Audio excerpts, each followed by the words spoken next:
श्री सद्गुरु महाराज की जय।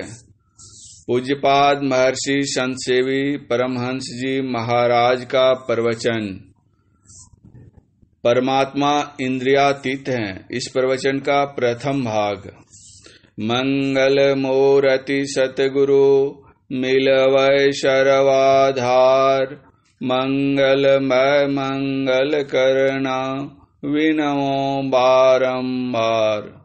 समवेद समादरणीय सज्जनवृंद, आदरणीय माताओं एवं भक्तिमती बहनों, संस्कृत में अस्ति और नास्ति ये दो शब्द बहुत प्रचलित हैं।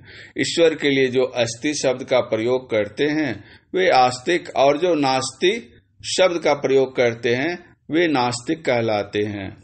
नास्तिक भी दो तरह के होते हैं। जो व्यक्ति जीवात्मा और परमात्मा इन दोनों में से किसी पर विश्वास नहीं करते उन्हें पूर्ण नास्तिक कहा जाता है।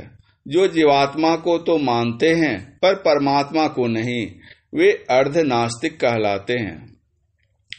कतिपय सज्जन भगवान महावीर और भगवान बुद्ध को अनिश्वरवादी या नास्तिक बताते हैं, किंतु जब उनके सद्ग्रंथों का अवलोकन किया जाता है तो पता चलता है कि ये दोनों संत आस्तिक थे, नास्तिक नहीं।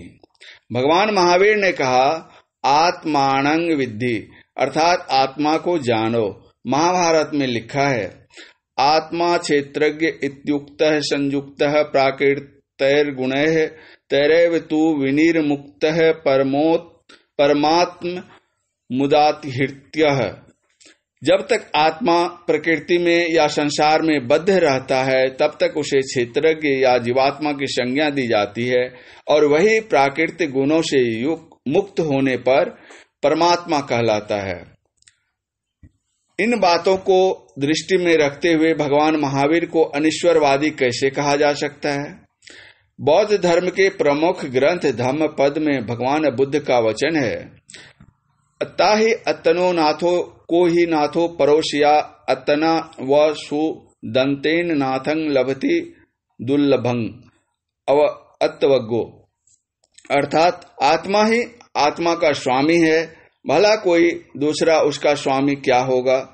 आत्मा जीवात्मा को अच्छी तरह दमन कर लेने से वह दुर्लभ स्वामी को प्राप्त करता है। उपयुक्त प्रसंग में नाथ शब्द द्वितीया कारक में प्रयुक्त हुआ है। यहाँ दुर्लभ नाथ कौन है? भगवान बुद्ध ने दुर्लभ नाथ कहकर परमात्मा का ही संकेत किया है। एक बार का प्रसंग है कि बौद्ध जगत के सुप्रसिद्ध विद्वान भिक्षु जगदीश कश्यप से गुरुदेव महर्षि मेहि परमहंस जी महाराज ने पूछने की कृपा की थी, भगवान बुद्ध ने ईश्वर के संबंध में कुछ नहीं कहा है, क्यों? कश्यप जी ने उत्तर दिया, भगवान बुद्ध के समय में समाज में कर्मकांड बहुत प्रचलित था। लोग ईश्वर के नाम पर हिंसाएं क्या करते थे, इसीलिए उन्होंने ईश्वर या परमात्मा शब्द का प्रयोग नहीं किया। लेकिन प्राकारांतर से उन्होंने कहा है, धम्मपद के जड़ावग्गों में आया है, अनेक जाति संसारं संधा विषं अनिबिषं गह कारकं गवेशंतो दुखा जाति पुण्य पुण्यं। अर्थात अनेक जन्मों तक मैं संसार में लगातार भटकता रहा, शरीर रूप गृह निर्माण करने वाले की खोज में बार बार का जन्म दुखमय हुआ। गह कारक दिठोषी पुण्य गेहंग काहसी शब्बाते फासुका भग्गा गह कुटंग विशंखितंग विशंग सारगतंग चितंग तनहानंग खंजंग जंगा। अर्थात हे गृह निर्माण करने वाले, मैंने तुम्हें देख लिया, तुम फिर घर नहीं बना सकते, तुम्हारी सब करियां टूट गई, गृह का शिखर गिर गया, चित्त संस्कार रहित हो गया, तृष्णाओं का क्षय हो गया। भगवान बुद्ध की इन वाणियों से पता चलता है कि वे पूर्ण आस्तिक थे। लोकमान्य बाल गंगाधर तिलक जी ने बड़ा अच्छा लिखा है, जैसे कोई पुत्र अपने पिता की पैतृक संपत्ति लेकर पृथक हो जाए, उसी तरह वैदिक रूप पिता के भगवान महावीर और भगवान बुद्ध रूप पुत्र पैतृक संपत्ति लेकर पृथक हो गए हैं। ये कोई भिन्न नहीं। सृष्टि की ओर जब हम दृष्टि करते हैं तो ईश्वर के अस्तित्व की परिपुष्टि हो जाती है। संसार में हम जितनी भी चीजें देखते हैं सभी शांत ससीम है। पृथ्वी गोल है, चंद्रमा गोल है, सूर्य गोल है। यह गोलाई उनकी सीमा दर्शाती है। जितने तारे हैं सबकी सीमा है। प्रश्नोदय होता है कि इन सारे ससीम पदार्थों के पार में आखिर क्या है। जब तक हम अनंत शब्द का प्रयोग नहीं करते हैं तब तक प्रश्न सिर पर रह ही जाता है। अगर कोई पूछे कि अनंत के बाद क्या है तो इसका अर्थ यह होता है कि वह व्यक्ति अनंत शब्द का अर्थ नहीं जानता है। अनंत तत्व एक से अधिक नहीं हो सकता। अनंत शब्द का अर्थ होता है जिसका अंत नहीं। जिसका अंत ही नहीं है उसके बाद क्या हो सकता है। वस्तुतः यह अनंत तत्व ही परमात्मा है। भगवान महावीर और भगवान बुद्ध को कुछ लोग जैसे अनिश्वरवादी कहकर घोषित करते हैं, वैसे ही लोगों में कुछ अन्य प्रकार की भ्रांतियां भी हैं। यथा संत कबीर साहब और गुरु नानक देव को निर्गुणवादी संत तथा गोस्वामी तुलसीदास एवं सूरदास जी को शगुनवादी संत कहकर जानना। इस प्रकार की धारणा संत साहित्य से अपनी अनभिज्ञता का परिचय देता है। इस तरह की धारणा संत साहित्य से अपनी अनभिज्ञता का परिचय देना है। जितने संत हुए साधना आरंभ में सब के सब शगुनवादी थे। पश्चात निर्गुण ब्रह्म की उपासना करते करते ब्रह्म का साक्षात्कार कर निर्गुणवादी हुए। अवश्य ही किसी संत ने अपनी वाणी में शगुन की अधिक चर्चा की है तो किसी ने निर्गुण की, परंतु सबके सब संत उसी एक ईश्वर को मानने वाले थे। कृष्ण यजुर्वेद में आया है, नाम रूप विहीनात्मा पर संवित सुखात्मकः तुर्यातीत रूपात्मा शुभाशुभ विवर्जितः। आत्मा नाम और रूप से विहीन, पर ज्ञान स्वरूप सुखमय, तुड़ी से भी अतीत, शुभ और अशुभ से विवर्जित है। इसी भांति गोस्वामी तुलसीदास जी महाराज कहते हैं, वह नाम रूपाविहीन अखंड अनंत स्वरूप ईश्वर एक ही एक है। यथा एक अनीह अरूप अनामा अज्र सच्चिदानंद परधामा, तथा व्यापक व्याप अखंड अनंता अखिल अमोघ शक्ति भगवंता। संत कबीर साहब की वाणी है, मेरा साहब एक तू दूजा कहा न जाए, दूजा साहब जो कहूं साहब खड़ा रिसाए। गुरु नानक देव जी महाराज के वचन में आया है, एको एक सो अपर परम परु परखी खजाने पायदा। संत दादू दयाल जी कहते हैं, दादू एक रंगे रंगी लागा तामे रहया समाई। जितने संत हुए सब ने एक ईश्वर की मान्यता दी है।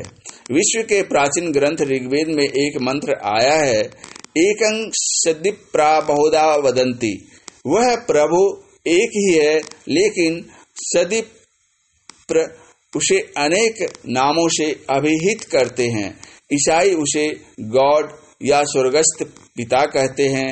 चीनी तितीन, यहूदी जेहोवा, पारसी अहुर मज्द और वैदिक धर्मावलंबी उसको ब्रह्म या परमात्मा कहते हैं। कोई उसे स्त्री रूप में तो कोई पुरुष रूप में मानते हैं, पर वास्तव में वह न स्त्री है और न पुरुष ही। कोई उसको शगुन रूप में और कोई निर्गुण रूप में मानते हैं। वस्तुतः वह निर्गुण में भी है और शगुन में भी है, तथा निर्गुण शगुन के परे भी है। सच शास्त्रों में उसे अवांड मनुष्य गोचर अर्थात मन वाणी से परे कहा गया है। शांडिल्य उपनिषद में आया है, यतो वाचो निवर्तन्ते अप्राप्य मनसा सह, अर्थात परमात्मा मन वाणी से परे है। केनोपनिषद में इस प्रकार कहा है, यन मनसा न मनुते येना हुर्मनो मतम तदेव ब्रह्म त्वं विद्धि नेदं यदीद मुपास्ते। जो मन से मनन नहीं किया जाता बल्कि जिससे मन मनन किया हुआ कहा जाता है, उसी को तू ब्रह्म जान। जिस इस देश कालाविच्छिन्न वस्तु की लोक उपासना करता है वह ब्रह्म नहीं है। सामवेद में कहा गया है, ओम सयोजत उड़ुगायस्य ज्योतिंग वृथा कृदंतं मिमिते न गावः परेन सं कृनुते तिग्म श्रृंगो दिवा हरिर दृशे नक्त मृजः। इस मंत्र के द्वारा वेद भगवान उपदेश करते हैं कि हे मनुष्यों, हाथ, पैर, गुदा, लिंग, रचना, कान, त्वचा, आंखें, नाक और मन बुद्धि आदि इंद्रियों के द्वारा ईश्वर को प्रत्यक्ष करने की चेष्टा करना झूठ ही एक खेल करना है, क्योंकि इनसे वह नहीं जाना जा सकता। वह तो इंद्रियातीत है।